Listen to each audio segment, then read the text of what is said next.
मी कुणाच्या नादी लागत नाही, लागलो तर कुणाला सोडत नाही असं देवेंद्र फडणवीसांनी म्हटलंय। पवार ठाकरेंच्या विरोधामधील देशमुखांची ऑडिओ व्हिडिओ क्लिप माझ्याकडे आहे असं फडणवीस म्हणाले। फडणवीसांनी अनिल देशमुखांना हा गंभीर इशारा दिलाय।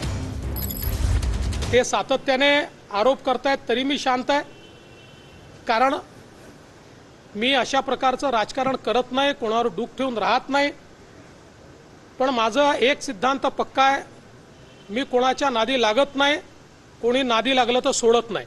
त्यांच्याच पक्षाच्या लोकांनी त्या काळातल्या त्यांचे काही ऑडिओ व्हिज्युअल्स हे मला आणून दिलेले आहेत।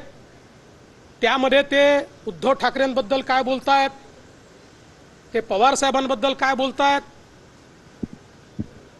या संपूर्ण जे आरोप आज आमच्यावर लावतायत त्या संदर्भात ते काय बोलतायत, वाझेवर ते काय बोलतायत, या सगळ्या गोष्टी आहेत।